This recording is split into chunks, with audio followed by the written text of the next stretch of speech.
And we're on, Chris. One of the things that I don't like about our podcast is the way I start them off.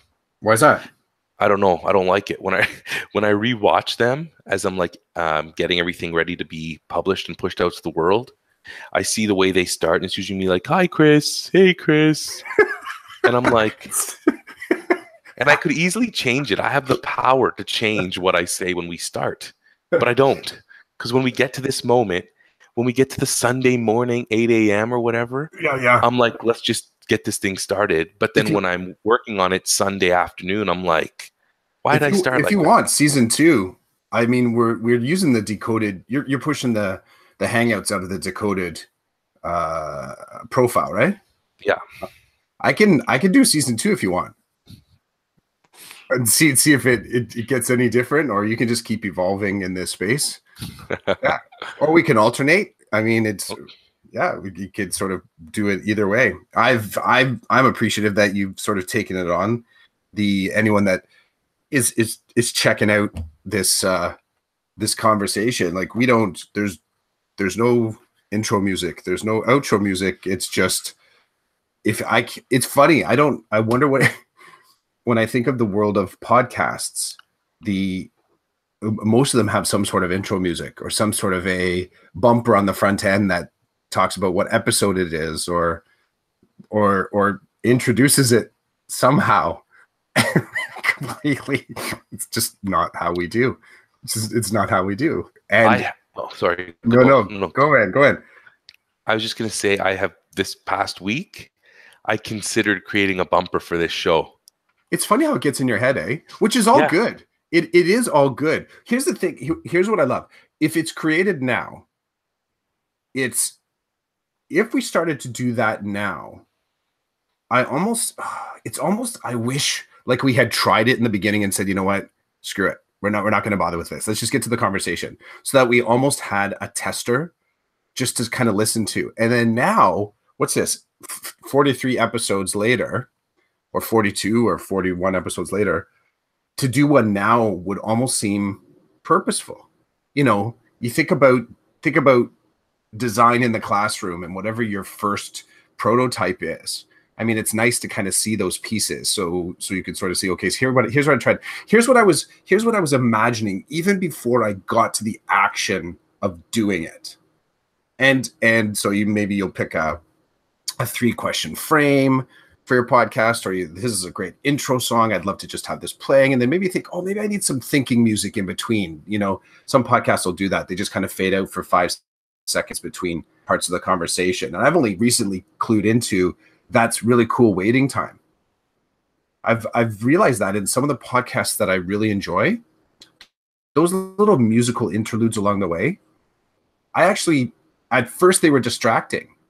But what I realized is I think it's some pretty savvy design, because it's in those moments that, actually, I'm going to come at this in an entirely different way. Going a little random. One of the students that I will be working with in September that I got to meet, the instructor said this student in particular needs about 10 to 12 seconds processing time from the moment that you mention something. And the caution within this is that if you don't give that time for them to come back to the conversation when they're ready, that, let's say if you were to say, Rolland, do you have your pencil?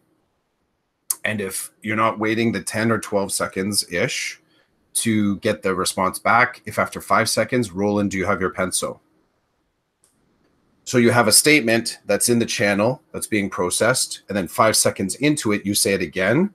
So what that would mean is, after about 10 to 12 seconds, you would say to me, yes, Clef, yes, Clef, I have my pencil.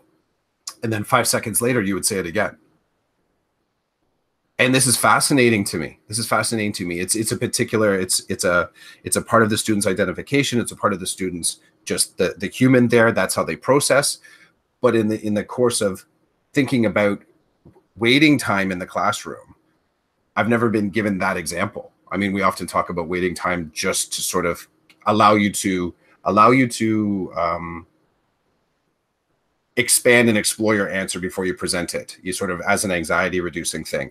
I never thought of it in a very mechanical sort of way, as in the idea just takes that long to come out, to come in, to be understood, and to come out. Why do I say this? I say this because with the podcast, I know, see if I can draw this one back.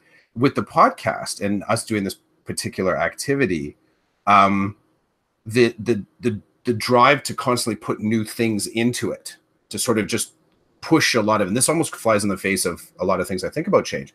But what I've really come to appreciate about the growth through this podcast is that having those extra pieces in there, like maybe like an intro song or whatever, had it been done in the beginning, I don't know if it would have been intentional, because that's what everyone's doing with podcasts. Really, there's the necessary pieces in there. I like the idea of adding in some of the thinking time into our podcast. Now, the risk in that is, we often talk for an hour. So you put 5 to 10 seconds of just some sort of a musical interlude in there. That would make sense to me at this point. I don't know if I could have made sense about that in the beginning. I think you and I get into some, I enjoy the topics that we mess around with. It feels on time. It feels like what's not only connected with social media, it has to do with, your context in elementary, mine in secondary, and just our random thoughts that we have, that we chase to kind of tether it all together into some sort of a, I don't know, I don't want to say cohesive, but sort of draw it together into some sort of a thing that you can even discuss, right? That you could even possibly have a conversation about. So if we start to play with the actual format in season 2, I'm gonna bet that if someone dared to listen to season 1 and how we kind of went at it, that it would be a reasonable 2.0 to what we're already doing. I am curious though, what made you think about, like, what triggered the idea of doing an intro song? So how did that get in your head in the first place? I was watching a YouTube video, and the YouTuber never would start his vlogs different every time. And then one day he's just like, I got to find time to make like a real intro to this thing. And it was just neat to see like the evolution of just doing it for the sake of doing it, and then creating an intro because you're like tired of the same way it starts every time, which is different because you don't have anything standard. But here's the kicker, is that I actually felt this week like I had time to do something like that. Because if you look at the history of this particular experiment project experience that you and I are participating in, it came from a place of like wanting and needing to participate in podcasting, but without all the frill, because in my opinion, I did not want to give my time to any of the frill. I just wanted the hardcore center of it. I didn't want any of the nice stuff around it. Not that I didn't want it.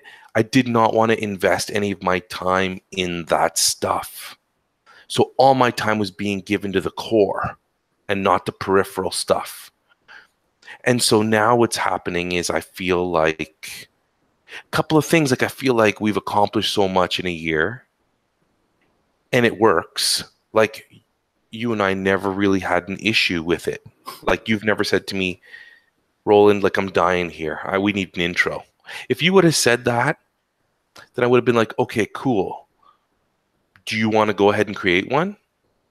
Or, okay, cool. Let's do it together. Or, you know what? I'll take an hour this weekend. I'll put something together. Because then that's purposeful, right? Then it's like, I know I'm going to give it an hour of my time and we'll see what comes of it. It'll either work or it won't work or whatever. But I just felt I did not want to give my time to that. But now I feel like I could. And what would it be like? And because I've been playing a little bit with music and stuff lately, and I've been back using Audacity a little bit, I just thought I'm already living in the spaces where things like that get created. So maybe as I'm living in that space, I can take a little bit of my time and do something with it around that. That's all. I mean, it was just one of those things that just came to me, just felt like it's really cool too that I'm feeling it now, because that tells me that I really stuck by my guns throughout this whole year, which was I'm not giving my time up for that. Mm-hmm. Whereas now it's like, hey, I got a little bit of time. We've created some content. I'm happy that I'm not following a checklist with respect to this project, because some things I live by the checklist, right? And Mm-hmm. something like this, I don't need a checklist here, because you and I have the skills and the knowledge to do this. So we're doing it. And I just feel like I don't need to add on. And you and I talked about this on the on-ramp. There are some things where you and I don't have to jump through the hoops. We just don't. They're Mm-hmm. there, they're lined up. It's like how to create a podcast, you know? We've all I've written a blog post about how I created my classroom podcast, which was very simple, rudimentary. Then we got this thing decoded, and there's a bunch of hoops, and we pick and choose the hoops we're jumping through. Some of them you have to jump through, like you and I actually have to talk. Well, actually, we don't, because I've seen podcasts done where people create, they just they talk into their iPhone, then the other person hears the message, and then they respond, and then one of those two people grabs all that audio and links it all together and pushes it out. So my guest was Chris Clough today, but I never actually sat down and talked to him. We Yeah. just went back and forth for a week. I got enough audio to make sense of our conversation. Here it is. Enjoy. So, I mean, I just feel like there are hoops that we might recommend to people, we might put in front of people and say, you might want an intro song, you might want an outro song, but then you and I don't do it for this one. I like it's a couple things that come to mind. I would love,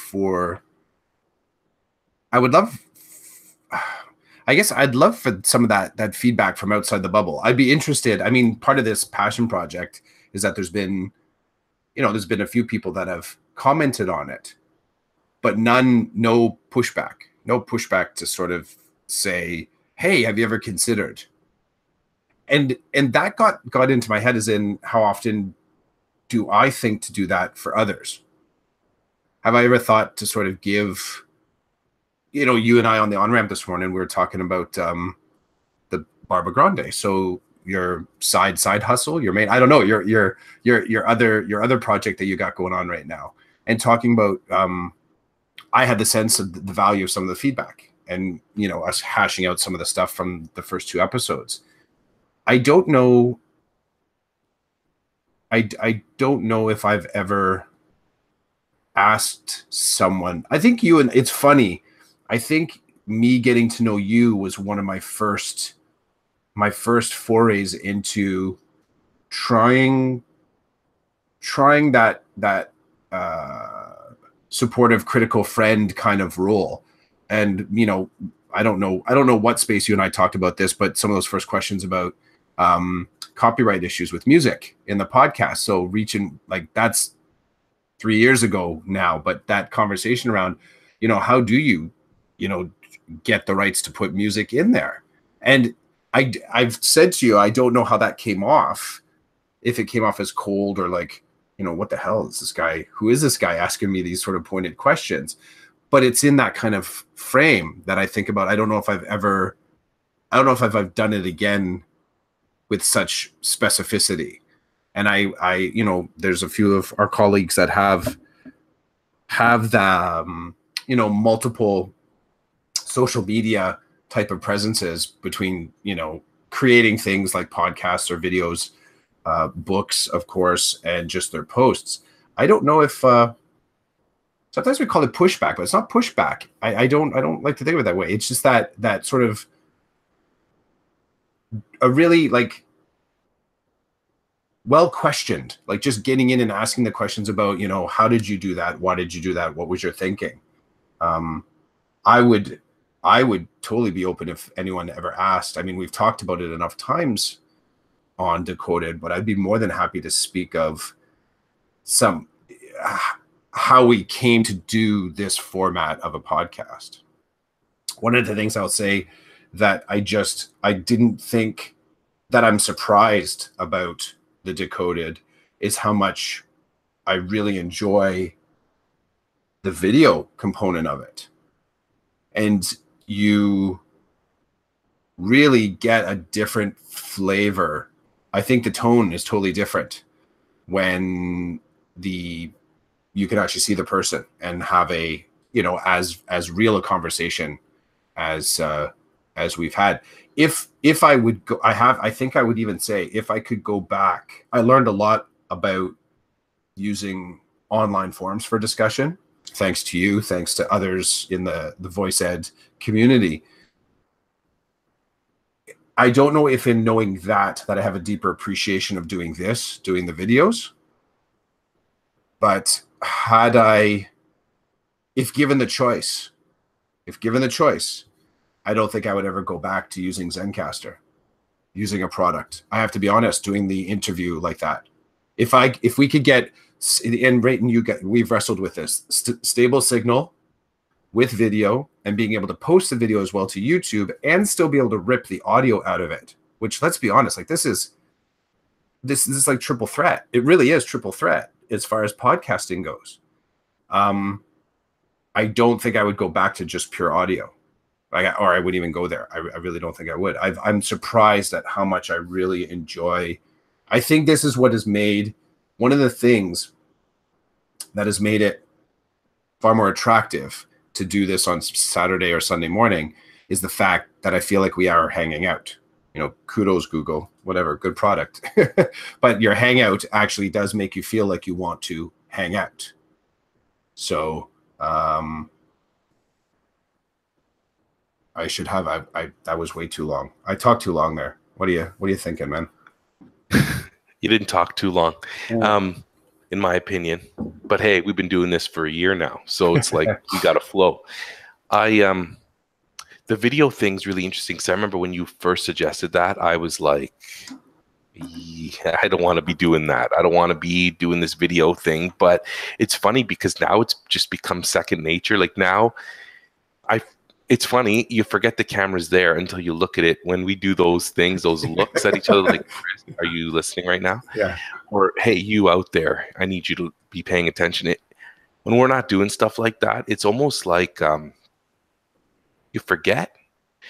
And it's kind of cool now because it's helped me along the way in my classroom. So, for example, I love these little things that happen in my life that I can bring to work. For me, when I do like a hangout with another class or another teacher, it is just flow for me. It's like everything's set up. I just hit a couple of buttons. I send them a link. They click on it. We're on. And I've heard some of my colleagues tell me that they don't like this portion, this component of that experience, because they don't like being like recorded. They don't like their likeness being thrown out onto the internet. This is kind of eased things up for me because every week for an hour I'm on, and we're on live. I know nobody's watching it, but still there's that chance that somebody can jump on and actually see this happening in real time, right? There's something a little bit like, I was concerned with that at first, but now I'm not so concerned with it at all. In fact, I'm going to throw something at you, see what you say live on our podcast. This past week, I was thinking about, and this goes with my voice ed radio show, because I'm missing, on the voice ed radio show, I'm missing this component. I'm missing the recording it, and I'm missing like recording video, and I'm missing having another person to talk to. So it's just me without like some of the ingredients that make this so much enjoyable, because I do find this fun working with you every weekend. But I've thought about recording myself here and there on the voice ed radio stuff and then posting that video in the Decoded space, because it doesn't fit with my school YouTube account and it doesn't really fit with my own Gmail account because it just doesn't. I don't want people to go there for this. But under Decoded, it could fit because we're talking about breaking things down, education, or building things up, and that's kind of what I'm doing. And it wouldn't be this. It would be my recording device, and then me playing with it a little bit to add music, editing, make it a little bit more fun, just like my kids and I did this year with the YouTube videos. Are you okay if I use the Decoded space to drop some of that stuff? Okay, thanks. Do it. So I thought that might make it a little bit more fun for me, because as I'm talking, I can look at this just like I can look at that, and it brings me some comfort. But instead, I could just put this up there, and I could just I think I need a little bit of that. I think it's really cool when you're open to a tool and you use it so much that it just becomes normal. Like for me to record me talking to you, it scared me at first, and I didn't know how long it would last. And I remember you saying something like, let's just give it a shot. We got nothing to lose. Let's just give it a shot. Let's add that layer on. And I was uncomfortable with it just because it was new to me, but open to it because you were so open to doing this. Because I remember thinking to myself when I asked you about this, I remember thinking, okay, what if he says no, he's not interested? Am I going to push this through? Am I going to do something here? Or is this just going to die? Like a lot of ideas just die because they're not executed on. They're just left to die. I don't know what I would have done. I did consider doing it by myself, but now that I'm doing this voice ed thing by myself, it feels weird. Like it's weird.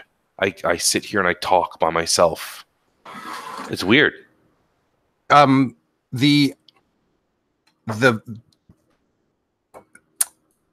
Sorry, I got a aromatherapy candle burning. It just all of a sudden became overwhelming. Is this going to be part of your flow now? It's sure. Why not? Here, I'll show it. It's too hot. Sorry. Yeah, I had a bunch that I got as gifts, and even though I'm in the basement, there's a couple vents that are right above me, so you kind of get neutralized by scent. You stop smelling it as much, and that one's a eucalyptus and spearmint. So it's like, I don't know. I'm imagining that it makes the whole house smell like Buckley's mixture. And what is it? Tastes terrible, but it works. Smells good, but it totally wrecks people upstairs at some point. I just realized when I can actually start to smell a lot of it, then it's probably too late. That's hilarious. Yeah, it's too late. It's already up in the house. So I just thought I'd cap that. Cool. You post it wherever you want to post it. I don't have my sort of flag in Decoded as in saying that it has to be just the weekend stuff. I think that there's a space there. This and part of it is, in some ways, I think maybe Decoded was part of the seeding for you wanting to move through Barbara Grande. So I think that there is a flow there, a thought flow. And I would agree. I mean, hang it there. Totally makes sense. I'll be interested. So, are you blogging along with Barbara Grande? No, I've considered it. Like I'm living right now, dude, in a really cool place with respect to this stuff. Yeah. With respect to video, audio, and text. Like I do feel, it's funny that we didn't even talk about this in the on-ramp, but I do feel I've been feeling the need to blog for a while now. Okay. And what I want to blog about, I don't know if I should be putting it on my blog New Fluencies, because New Fluencies has always been about my connection with pedagogy and technology and the students and that whole realm. But maybe I need to rebrand New Fluencies. Maybe New Fluencies is just about the title, becoming fluent in something. And how do you do that? How do you go through that? It's always been connected to tech, pedagogy, and my students and the fluencies that come with the work that we do. But maybe it's time to bust that open a little bit, because I have a leadership blog where I blog about my experiences in leadership. It's like my leadership portfolio. And then I have New Fluencies, which is my classroom blog. But those two are so separated which one do I want to hybrid? Right? Like, I don't know. Can I ask you, is any of the challenge in this is because you've siloed your own learning? Maybe Like it's like you're sort of you've self in what's that self categorized. yeah, because it's funny. One of the things here's I think did I ask you this before? So that whole standing up in the staff meeting, that whole standing up in a staff meeting in the middle of some board initiative being presented, and an individual stepping up and saying, "This is really interesting, and I've done some further research on it, and here's the blog link." So you're sort of sharing in real life something that you've been working on that's in parallel and might even expand that PD session out into something in ways that will allow other people to kind of latch onto it. There's more than enough commentary out there about what it's like to be sitting inside of a staff meeting where professional development is being presented in a canned fashion, where it's just, you know, main feed from the board through a PowerPoint to the school. And there are moments like that where it is just pure information. It's compliance information. We got to do this. But any of the stuff that feels like a discussion, and ultimately even the compliance stuff starts discussions too, I still am craving for that moment. And as I say this, I realize I got to be the guy. Maybe I got to be the guy that where someone steps up and says, here's a few people that I've been following in these social media spaces, or here's this other individual that's way more savvy in this than our board could ever be. I encourage all of you to kind of check it out and then just sort of let that moment settle. Like that, those conversations from my experience have not happened in staff meetings.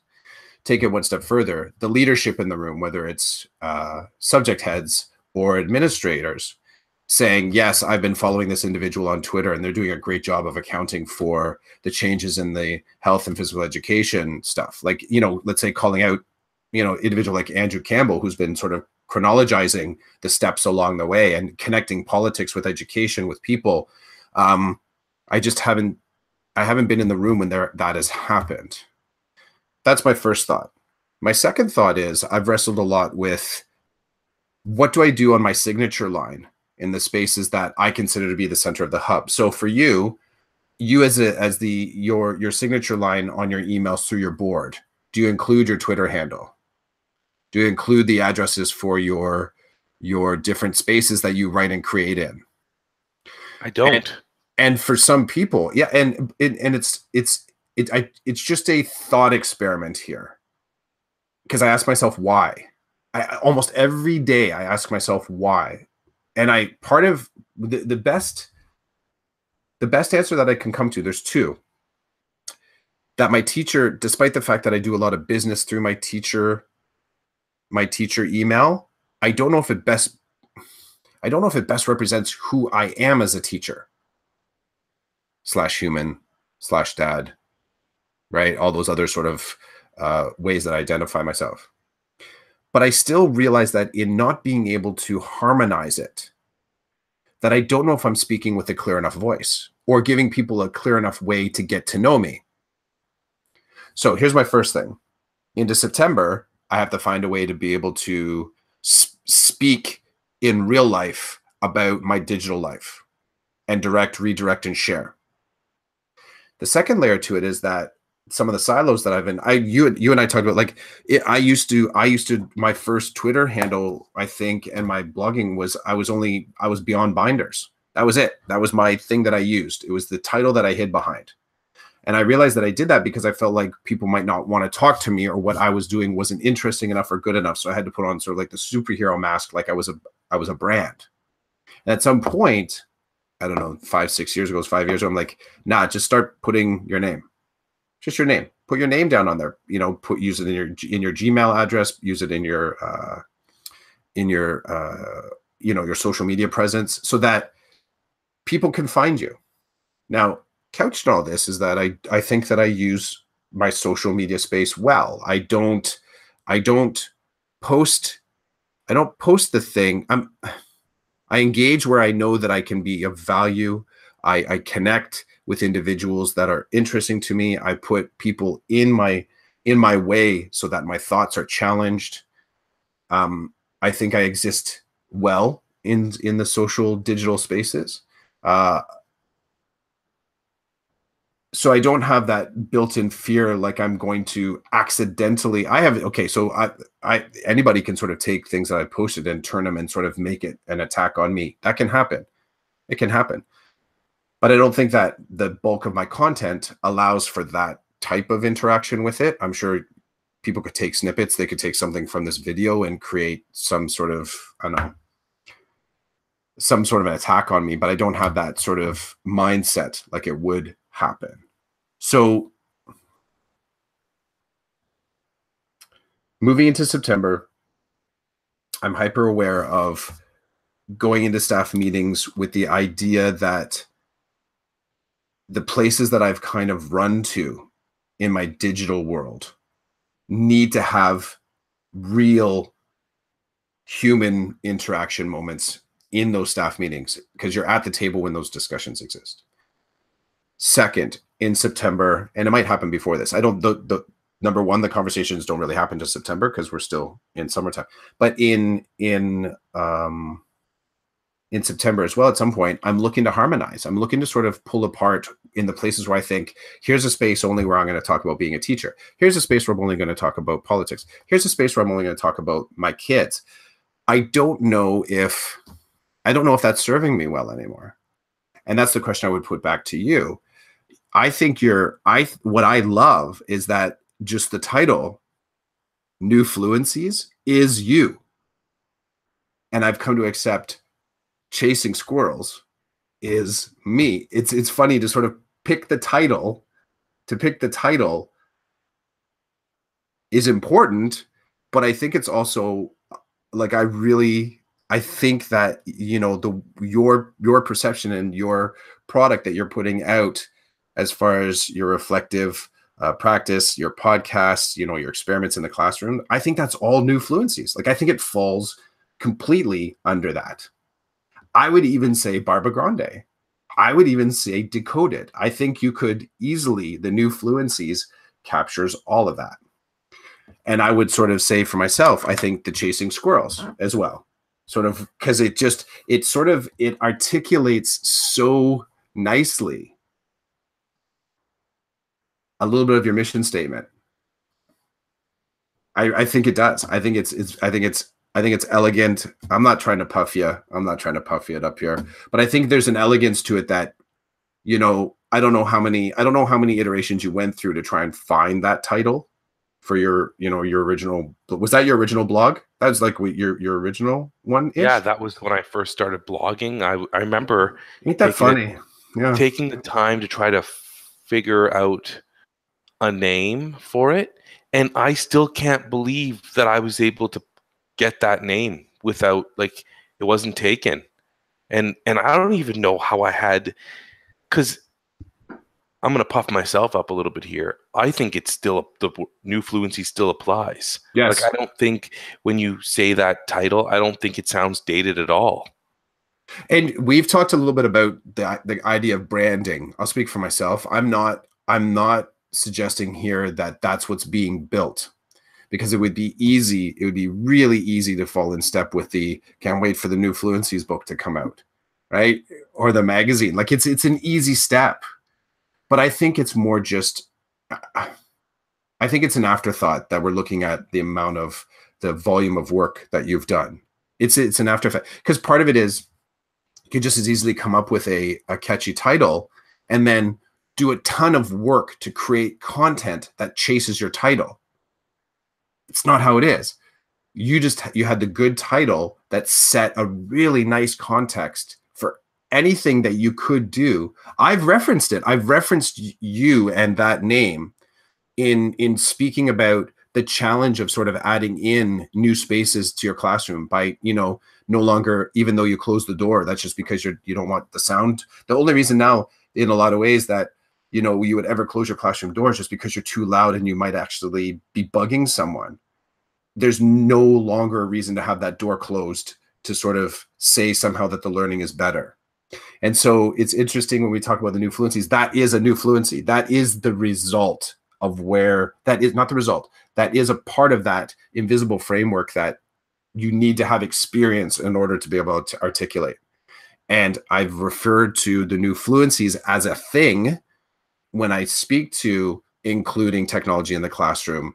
How do we deal with culture and spirituality in the classroom? When we talk about modern learning, are we actually taking into account to seeing every single kid in the classroom? Like I'm like, new fluencies, like, and it also creates an alt list, because it would be easy to also look at new fluencies from the point of view of mathematics and language. It ain't that. Like, you're positioned with that sort of like title to keep doing all the work that you're doing, because I think that's also to sort of throw myself under the bus too. I think that's the squirrels that you're chasing. Like, that's what you're looking for, right? And I think that if you were to put those pieces together, I think the only thread in it would be the types of threads that you would actually have a very clear understanding of the volume of work that you've done so far, in collaboration, in connection, in sort of like in isolation. Those sort of like three spheres that that happen when we create, whether it's social media or just creating experiences. So the self-imposed silo, I'm moving towards putting it all in one place, connecting it all somehow. That's cool. I still enjoy having the different places, like my Twitter account, my personal professional one versus my class one. I still like that idea. It's funny because sometimes would you connect those all in the same space though? You still get to keep it. I don't know. That's a good question. I don't know. I don't I don't begrudge people who have one Twitter account and use it for class and use it for PD, or PL, whatever. Mm-hmm. I just I like to keep the two things separate, because when I go off on a rant on my personal one, like with all this sex ed stuff, mm-hmm. I've been ramping it up a bit. I've been retweeting stuff and saying stuff. I think to myself, do I really need parents and students to see that? No. But I mean, like, I don't stop parents. If a parent follows my personal account, I don't block them. Right. But then now you know what you're getting yourself into, because the class account is completely different. The class account, 25% of the time, is run by the students too, right? So they're not going to run my personal account, but my personal account's going to have stuff that's not appropriate for what the class account does. That's the thing. Now, some people are okay with that harmonization. Like, I think Jonathan So, he uses his Twitter account for school and for himself. That if that works for you, it works for you. That doesn't work for me. I don't want the, I don't know. I just feel like the class account, it has its own way. It operates in a certain way, and it will tend to operate that way until something really big changes. And like, from time to time, I will share something on my personal account, and I will also share it on my class account. But generally speaking, those two accounts have different lives, right? Like the school account, and I won't even follow, like, my personal account. There's even in following people, like certain people will follow my class account and I won't follow them back, because the purpose of the class account is different than the purpose of the personal account.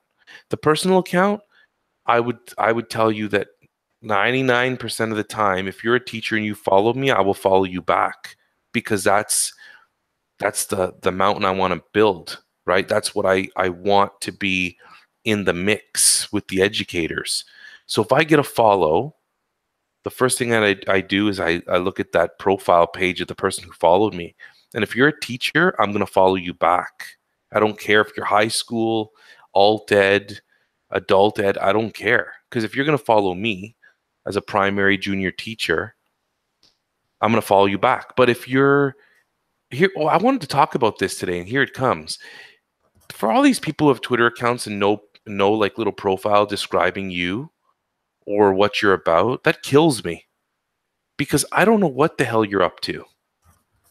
I mean, if I know you and I know you just got on Twitter and you're kind of unsure about it and you're testing the waters, that's fine. But if you're some person from Ohio and you're a teacher, create an account and you follow me, and I go and I don't see anything, like, people drop some bits of food here to lead us back to your place. Like, I don't know it's a pet peeve of mine. I don't even know how I got on it, but like those two worlds, I like having them separate because there are certain things. My class Twitter account is to inform parents of what's happening in the room and to collaborate with other classes and to do our digital citizenship there. My personal account is where I can talk about sports and politics and tech and pedagogy and go back and forth with people and razz them or not or whatever. So I don't like mixing the two because I feel for me then things get muddy because, you know, you'll see 15 tweets of my class and I hanging out with people like, you know, Google Hangouts and talking about mathematics. And then in the evening, you know, I'm like talking about the sex ed curriculum and how I disagree with the current government's approach to it. Like, I just feel like it's an overload. Is the it's so part of, I guess, part of my suggestion in this is more around how many different professional spaces are you existing in. So I get it that if you wanted to keep any one of your feeds that you post to as your own personal stuff, that makes sense to me. I get that. I start to sort of say is if the bulk of the actual content is leaning towards professional development or professionally sharing, that's where I'm talking to harmonize, right? That's where I'm looking to sort of put those things together. And for the most part, I would say, you know, my Twitter account, the one that I use, leans towards the professional. It does. I sort of rarely put anything on there that I would say is, well, I rarely post anything that's, from my measurement, highly personal. Like, I'm not the guy that's sort of sharing. I'm either in any of my spaces, I'm not the guy that digitally is going to be forwarding some sort of like not safe for work kind of content. I think that even if I'm sharing within personal spheres, let's say on Facebook, the truth is that can still be copied and captured and sort of like it can make the rounds.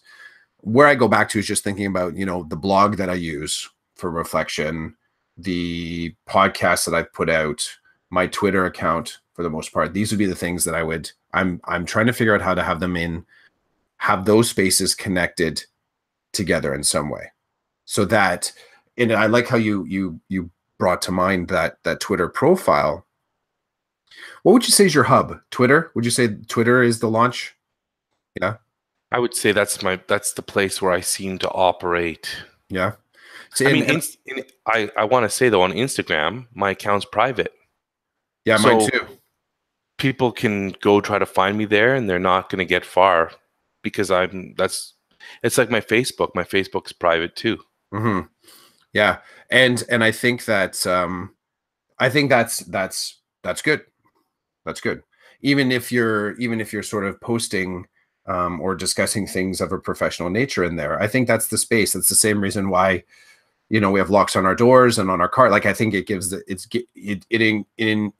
it isn't just the illusion of privacy. It is saying that I do have things that are private that I only share with very close circles. Totally get that. Where I wrestle is just realizing that I have a couple different professional spaces that I'm creating things for, and the separation of those silos, the keeping them separate from one another, is starting to not make sense and starting to become too much work to say this is only here or this is only here. Now, this doesn't change the fact that creating things for your classroom and professionally, there's different tools you're going to be using all the time, and they don't often harmonize well. They don't. I mean, you can any ed tech lover is going to realize that sometimes one tool is only the tool in the activity and the moment in a class. It isn't the open source that's going to work in all different contexts. But I'm looking to strategize a little bit to bring pieces that are sort of separated by self-imposed walls, not the ones that are actually the limitations of the tech or the actual activity, but where I said this can only be in this one space. And maybe in doing so, be able to engage in more conversation, or to more easily share things, or to spark new ideas in people and myself, right? Kind of opening up the workshop a little bit, so that other people have access to some of the prototyping things that I do, and just kind of see where it goes. I wanted to ask you, because I don't even know how long we've been talking for, but I wanted to just touch quickly, maybe not quickly, some of the discussions on social media this week. And I think you've actually on-ramped this quite nicely with, let's take the health and physical education curriculum switch-ups. There are some people in my feed that are kind of doing an open letter of calling other social media users that they perceive to have some sort of influence. It kind of comes down to one voice calling out other people that should have a voice, and basically saying, you need to step up.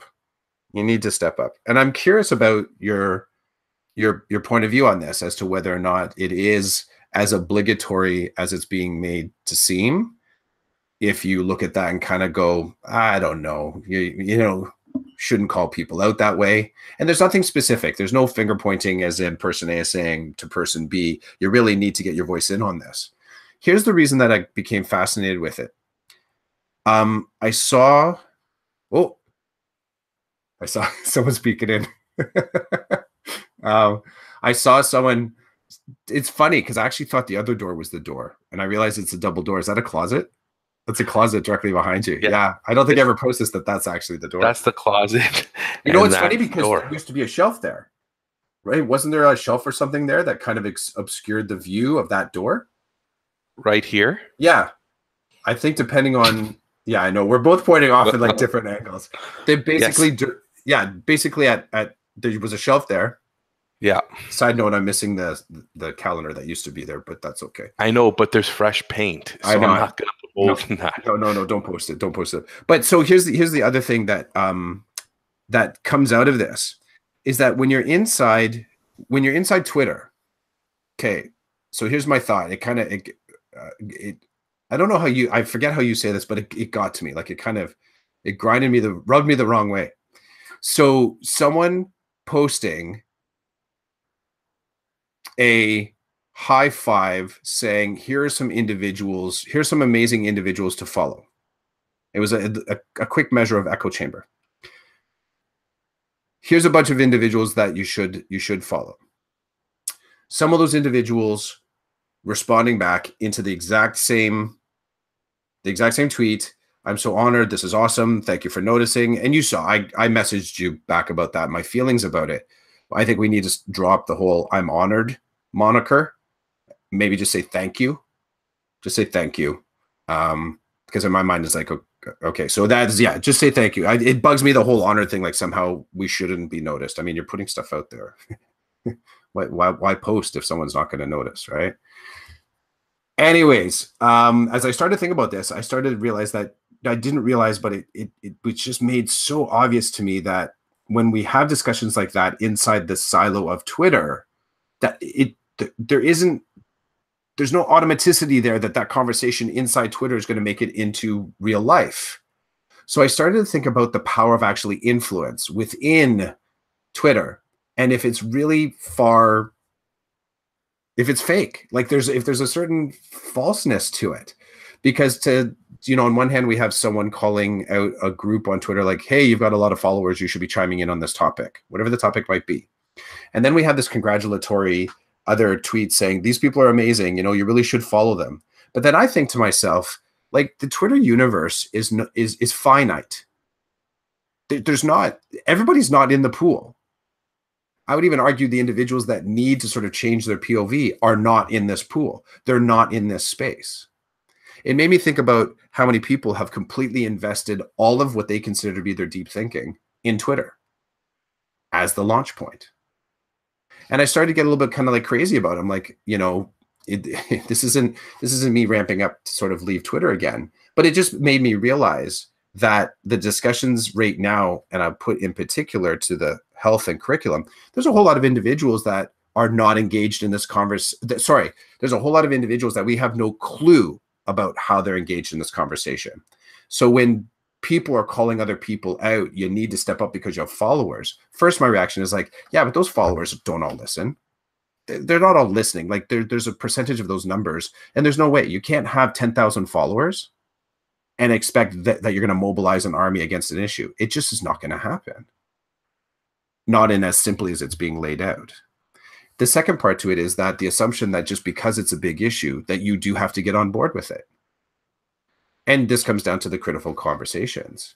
You know, I wonder about the individuals that are thinking to themselves, you know what, I'm going to wait till September to work on this. I don't see this as a critical time for me to sort of take away from my summertime or my planning time or all the other stuff that I have to get going on. I'm so random on this now that anyone listening, you're tolerating it because, you know, we're deep into this podcast. I wonder though about your sort of sense of that obligatory sort of like influence, like you feel like you should share your space in order to promote ideas, something like this, the politics. How does it rattle around for you?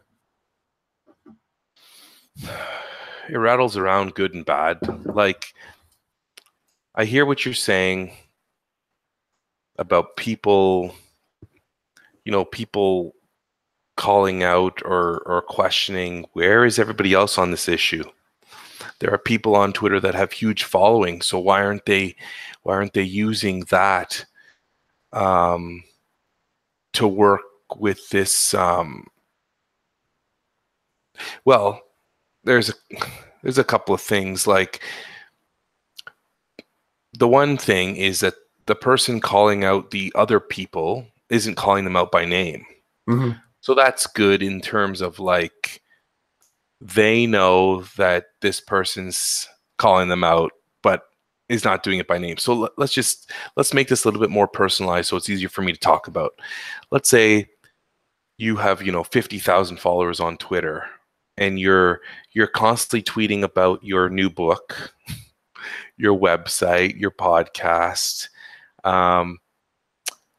And then I come on Twitter and maybe I have, I don't know, 10,000 followers. So I've got a lot of people reading my tweets, and I basically say, hey, this is an important issue. I wonder where all these other edu stars are. Well, I wonder why they're not saying anything about this. You read it and you know I'm talking about you. But here's the thing. Either you don't care about this particular issue at this time. That's fair. That's fair to me.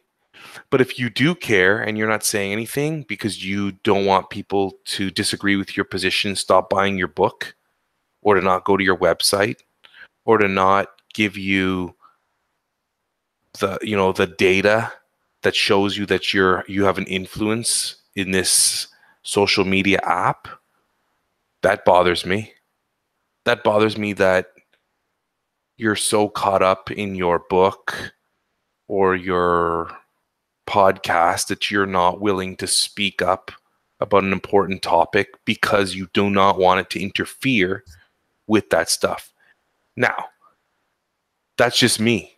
And hey, I don't have a book, and I'm not pushing any podcast, right? Like I've said a number of times, the few people that listen to this one here and there, thanks. We appreciate it. I appreciate it. But I'm not looking to monetize this thing. I'm not doing this to become edu famous. I'm not. I love what I'm doing, and if people want to listen to it, great. But I'm not selling my soul so that people will listen to this podcast. Whereas I feel some of those people, they've sold their soul. They have a book. They need to sell their book to make money. And again, I'm not in their shoes. Are they going to hear this and come back at me and push back? Probably not. I wish they would so we could have a conversation about it, but they're not going to. Because maybe it's going to cause some ripples in the water that they don't want. The person, me who's calling you out, why am I doing that? Am I doing that because you have a zillion followers and I think that it's going to get people to, if they're already following you and they're buying what you're putting down, then maybe they'll feel like they can speak up about this as well. Maybe that's the case. I think I've spoken out a little bit because I feel comfortable in that realm to speak. But you don't know whether I've called my MPP. You don't know if I've written an email or a letter. You don't know. Mm-hmm. Maybe I've done that. And maybe people outside of Twitter have done that. Maybe they haven't. I don't know. I think it's interesting. I think it's interesting whenever anybody's called out on anything, and I don't know why. I think it's that what's your thinking behind it? So I would love for people to say to me, calling you out, why are you calling him out? And then you'd hear the real reason, or you'd see that I'm not worth your time because I'm not going to tell you why. That's even worse. If I call you out and then somebody calls me out and says, why are you calling him out? And I'm like, I don't want to talk about it. Oh, that's huge, right? You just lost all your credit or whatever credit you had, in my opinion. And we've seen that happen a couple of times. Oh, dude, nothing's worse. And you know what? I don't, it's not my job to police the internet, but I've seen a couple of times people say things to, I'm going to call them edu-stars, just for a lack of a better term. People will say things to edu-stars about their tweets or what they're about, and then there's no response. There's no public response. There could be a private message sent or something, but there's no public response. And I think for people like me, that turns me off of you and your brand. So if you tweet, let's say you tweeted something like, let's say you're pushing positive digital behavior on the internet. That's your thing. Mm-hmm. You've got a website about it. You have a YouTube channel about it. You might even have a book about it. And then you and I get into a public conversation about the topic that you're an expert in. And I call you out on, let's say you're white. And so automatically some would assume that you're privileged because of the color of your skin. Let's just go with that. And I call you out on your privilege. And then you back right off the conversation. You don't respond to it. You don't deny or acknowledge what I'm saying. You just leave it alone. For people like me reading that thread, the minute I see that you're not engaging with that person, I don't care what your issue is. I don't care whether you were on Twitter and then you were at your doctor's office, they were ready to see you, so you put your phone away and you never came back to it. I don't care. I care that you didn't respond to that person. That person has a valid question or statement based on what you're trying to sell and your brand, and you're just going to leave it there? I'm done. I'm not buying your product, and I'm not going to be pushing your stuff because you're not standing behind what you're saying. If I were to push this podcast as the be all and end all, and then people are tweeting me about it and I'm just not responding to them, yep. Well, then how can I be pushing this as the be all and end all if I'm not going to talk about it? I don't like that. I would love to know, and there's a lot of assumption in this, the discussion about people backing off and why they back off and what they have going on in their life and all that. And I get what you're saying too about being in the doctor's office. There's reasons why you got to put your phone down. That's just healthy.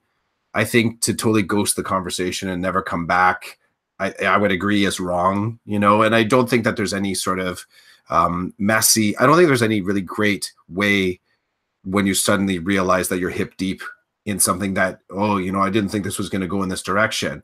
And part of it then it probably should be moved to a DM or a private channel so that you can sort of work it out and then come back with some sort of a resolution, some sort of an end to it. I don't think all of it has to happen specifically in plain view of everybody. I think there's ways to have those discussions. I'd be ways to have those discussions where you feel like you can be straight up and not be, let's say, further judged even for hashing out the conversation. Because sometimes that can be really complex, that it just because so many people are jumping in and throwing in their opinion that you never really get back to the starting point that maybe set something on fire in the first place. So I think there's a, dude, I'll throw it down. There's a fluency there of knowing when to step to the, throw me your personal details and let's discuss this away from the group and let's bring it back as a better developed, here's my new point of view. Don't see that happen too often either, but there's a suggestion. I'd be fascinated because again, I may write a book one day. I'm not going to put that out of there. I may find myself monetizing something that I've created. I don't know that either. For me right now, I'm not investing in that space. I sort of am, I'll give it away for free. That's just kind of the space that I'm in right now. I wonder about individuals that have moved into that frame where they've signed a contract to produce something. And I've often kind of felt bad for how that might limit their mobility, because they may actually, however their freedom has been compromised. Like I'm seriously wonder, are they told by publishers or curators or people that are paying them money, you don't talk about that? Like, I wonder if there are teachers out there that have created content and been given money by somebody else, like not self-produced or published themselves. So they've been given money by a publishing house, and there's a couple in EDU that we know. Are they actually told, you need to change your behavior on Twitter? Do you need to sort of change how you post? And I don't have a scope of experience to sort of notice if people pre and post publishing have changed. My imagination says they do. I've seen people that have published content back off of conversations when they've been questioned, and not necessarily left the conversation as gracefully as they entered. They had to just kind of cut it off. So, but I wonder what does that look like? What did the fence lines look like once you've actually put something else, when you've put something out there and charged for it, but not with your own dollars? So you basically are promoted by another company. We know it happens. We know it happens outside. It's just it's a new fascination for me within EDU. We know of this when people become spokespeople for companies. We know this because they're dropped when they no longer represent the companies according to the line. And in some ways, they're dropped, of course, for saying, there's a great example, we speak to it, even James Gunn right now, the director for the Guardians of the Galaxy franchise, has been dropped from the third one for tweets that he had posted several years ago. Disney has dropped him. This was all known information. This was all known information when Disney took him on. It came to light again. And it just makes me think about teachers that are posting things. Like if we came in as Goggins educators and started speaking about education in the way that Goggins speaks about life and sort of, and a publishing company, well, I have to be honest, we'd probably lose our teaching jobs just because it's heavy on the heavy language. But if you came in and you were no longer representing that anymore, your publisher would say, no, you can't back off that. You can't back off that. You have to be that guy or that gal or that person. You have to be that individual that started the book. I wonder about our individuals, our colleagues that have written, and some of them have done more than one. They can never leave that. Can they ever not be that person? They can never leave being that person. And I'm hesitating calling out all the brands that I know. As someone that decides to listen to this is going to know the brands that are out there. And there's a really big one that, the acronym allows you to sort of pretty much put anything in front of it, whether you're doing athletics or leadership or whatever. And it's a brand that's getting a lot of wheels on it. You never get to not be that person. And I would have a real hard time being bound by those frames. I would. Sorry, another long one. No problem. I think maybe that's why you're not in that. That's why you're not in the mix there, because you're not prepared to give certain things up, if that's the case. Yeah, I think that's it. I don't want to give up what I perceive to be my freedoms, I guess. Some people are in. And I feel like I need to make a distinction. Because Okay, so I've been part of conversations where I've just left, but I'm also not pushing a brand. So I think there's a difference, and maybe I'm being hypocritical. And if I am, the one listener here might want to comment on it, or you might want to say something. I don't know. I think there's a difference between people who aren't pushing anything, who might get called out on something and back off. To me, there's a difference.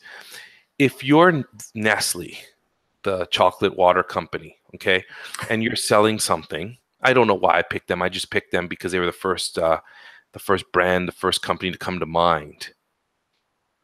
And you're pushing out a, I don't know, a product, and I find out that your product is connected to something that's immoral or unethical, and I call you out on it, and nobody responds to me, I get ghosted.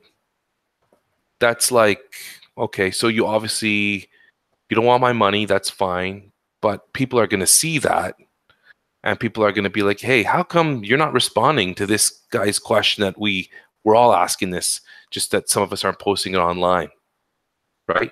Like I went out and I just put it out there and I said, blah, blah, blah, and I get nothing from you. And I find that these days, there's a lot of that. People will tweet Bell or Rogers and say, your internet sucks, and I called you 5 times and nobody's responding to my phone calls. Sometimes you get a tweet back that says, we're sorry, call this number, somebody will talk to you. Sometimes you see nothing. When I see nothing, I'm like, oh, this is not good, because you're a machine and you can't even work that cog in the corner over there. Who's getting paid to deal with that cog, and why'd they drop the ball? Maybe they were told from above, do not respond to these types of things. Okay, well, if they want to keep getting paid, they're not going to respond. I understand you need to make your money, but I think it's bad business, because people like me see that. The worst are airlines. I've seen EduStars tweet airlines and say, what's going on? I booked my trip 3 weeks ago, paid in full. I get here now, I don't get to fly. And they don't say anything. The airlines are the worst, man. And to be honest with you, there are certain airlines that my partner and I will never fly because of some of the things we've seen. It's not happening. You're not getting my money. If you're the only person taking me to where I want to go, well, then we're not going. It's as simple as that. Because you make billions of dollars and you can't help people out? No. So having said all that, we're talking micro. We're talking, teachers in Ontario who have written books and who want to, I don't know if it's making money. I don't think it's about the money. I think it's about the reputation and the brand.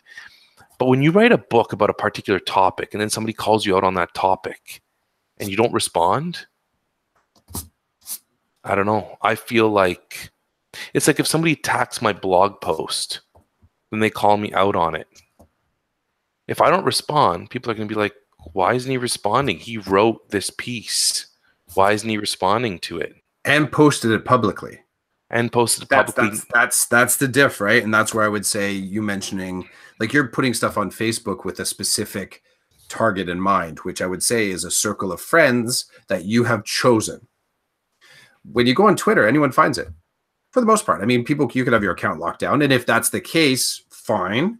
But understand that by having a lockdown, you are giving the world more so access to it in a way that you become a public poster, right? Unless, I don't know if I've ever had absolute confidence that everyone that I say, just because I approve your participation in my social media experience, that you're actually a trusted individual to not share this with a screen capture with someone outside the circle.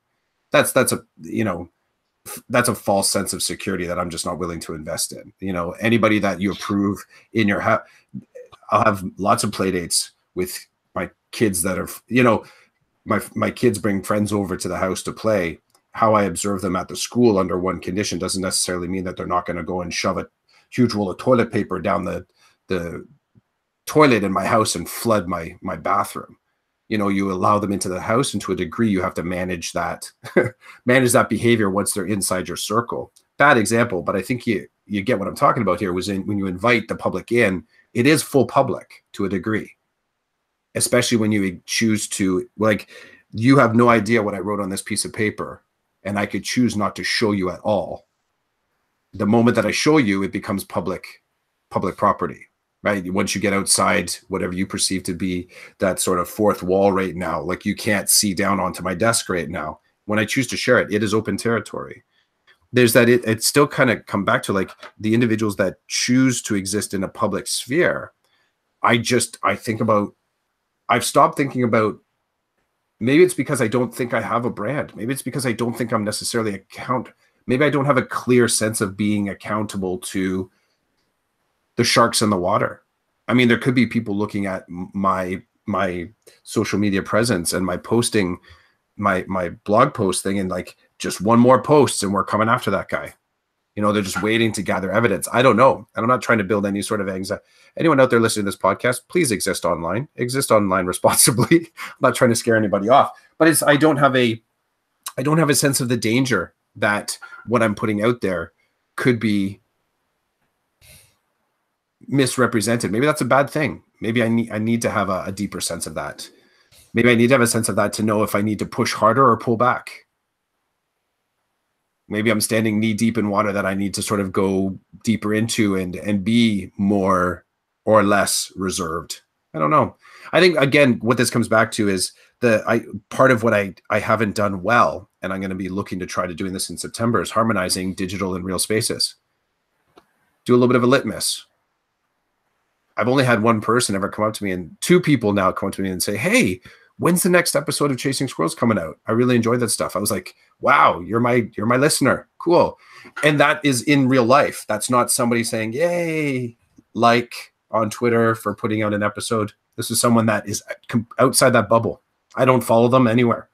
They just somehow found out that I had a podcast. So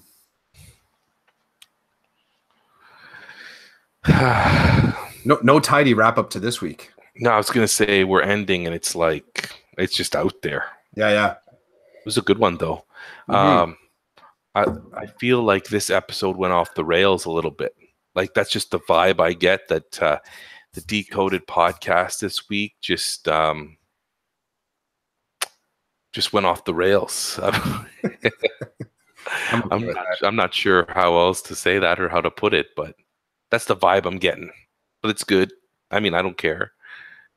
I just feel like I don't know, we're just everywhere today. Unscripted. That's maybe that's the pain and pleasure of unscripted.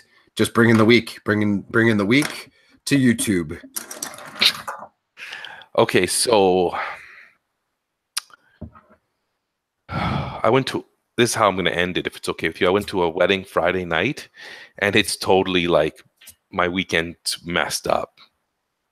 Like the sleeping pattern yesterday was off. When you said that you weren't available Saturday morning, I was like, okay, that's good because then I can sleep, but it totally messed me up. So it's Sunday, and I'm hoping that I get reset because we're going to be going away later this week, so I need to reset myself. Maybe this helps because this, like, waking up to do this, it always sets me up for the rest of the day. So that's a good thing. I didn't have that yesterday. So thanks a lot for shooting my weekend there in the foot, Clough. But yeah, I knew that you'd give one of these. You're not gonna drop that. But I'm gonna try. Thanks for your permission or your support to like record some of the things I'm doing on my other podcasts, because I just feel like as I'm talking, I feel like looking at the camera and knowing that it's going to be pushed out, that might help in my reflection and the way I approach the topics that I'm talking about on that podcast. So I'm going to see if it helps or if it hurts or whatever, but I'm happy that there's a place for it to live, because like I told you, I don't feel like I can put it in the other YouTube spaces I have. It doesn't fit. Like if I put it with my class account, then like 9-year-olds are going to be watching it, and the content is not for 9-year-olds, right? Like it's for a broader audience, and I'm using that word loosely, audience, because nobody's going to be watching it, but I don't need I don't need to be forcing it in front of 9-year-olds. That's what I'm trying to say, I guess. You think 9-year-olds are the people that are watching your content? On my school channel, yes, because there's many subscribers. Many of them are students from my classes. Gotcha. And they know the kind of videos that are getting posted there. They're about learning. They're usually kids creating them. So for me to share Barba Grande there, in my opinion, is not right. It's not the right place because of the audience that lives there. Yeah, I'll continue to challenge your thinking. I think there's an interesting conversation about the disassociation and having to sort of be, I'll say the 2 episodes that I've heard so far, it's you. I hear you in it. I see you. And at the heart of it, so far, nothing you're going to lose your job for. I'll say, and I don't mean as the ultimate reason not to put it there, but I also think that to challenge the thinking around, it's still you, dude. Yeah. And I'm challenged the same way. Like at some point to go back, and it's a real challenge to see yourself through, and you mentioned this, I don't know if it was on the on-ramp, seeing yourself through the posts that you've created. I think you had mentioned seeing yourself through the students that you've worked with, but to see yourself from outside in and the volume of content that you've sort of put out, it can become challenging when there's a lot of different pieces out there. Because I'd say it's still you, man. It's still you. You post it wherever you see fit. I'm still going to go looking for it, for sure. Thanks. The one person. Yeah. Well, hey. We've got time to kill. Until we write our decoded, what would be the order of operations? We'd have to go Rolland Chidiac connects with squirrel chasing while decoding facial hair. That's the book. There's the book that we'll write. We could write a book easily. I mean, we don't even need a publisher. We can just do it in Google Docs and then just put the link out there and not have to worry about making money or anybody telling us what we can and can't say. We don't have to. I mean, and the book might just be 10 pages. Dude, do you want to do it? A disjointed book? I don't even... Have you seen my writing? It's weak. And now we're going to put it into a book? We do it chapter by chapter. We just have to decide who wants to go first. But we do the same thing like we've done from Decoded, going from one story to the other. And all it is, we'll do the book with tags, category tags on it. You want to pick up something about assessment, and we do it as like a hyperdoc. Think about it. It's our gift to our listeners. That's hilarious. I'll think about it, but I don't think, as you talk about it, there's nothing in me that interests me in doing that. So just an FYI, that's where I'm sitting with it right now. We'll sell it for free. We'll sell it for free. I don't even think people will take it for free. You don't think so? No. How many times have you walked past the staff room and seen a stack of books and a little sign that says free? And then you come back the next month, the same stack is still there. Well, but they were written like before I was born. Some of that's fun, though. Some of that makes it fun. Anyway, Chris, I put it out there. That's good. And now I'm going to ghost you. Fair enough. I got to go reload my coffee cup. Oh, and it's raining over here, and we're supposed to go out this afternoon, so I don't know what's going to happen. Yeah, oh, well. We got some of that happening here too. Yeah, it was a great conversation. I think we went like an hour and a half today. It was a long one. So the one off the rails is the one that turns out to be the longest, which is funny. But hopefully, well, I'm going to be away next week, so we'll have to find a time to reconnect for the next episode. But I'm looking forward to it, and we'll chat in between there. For sure, man. Happy travels. Talk to you soon. Yeah, take care, bud.